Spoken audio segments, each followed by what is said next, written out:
Wahai Muhammad, setelah Allah beritahu manusia ni suka pada 7 benda ni, cinta pada 7 benda, maka Allah suruh perintah Nabi bagi tahu. Bagi tahu apa?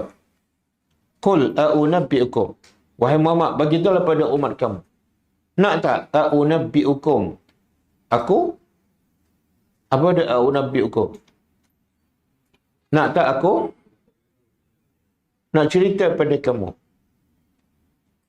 Kenapa Allah tak bagi terus perintah Nabi, cerita terus je.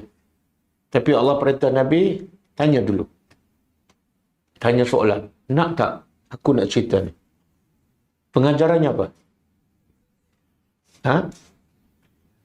Dia panggil apa? Litashwiq. Tashwiq, bahasa Arab dia panggil apa? Untuk menimbulkan keinginan, kerinduan. Bila kita tanya soalan, nak tak aku nak bagi tahu? Kita akan jawab apa? Nak. Sebab Allah suruh Nabi cakap pada siapa ni?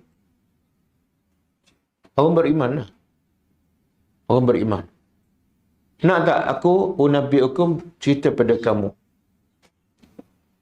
Kita jawab apa? Ha? Nak tak? Bila jawab? Bila kita jawab?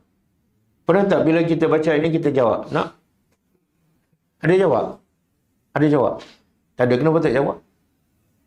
Ha? Tak nak lah tu. Betul tak? So, inilah tadabbur. Bila tadabbur, Allah tanya, Qul a'unabbi'ukum, na'am. Nak. Abang kita fokus apa yang Allah nak bagi tahu.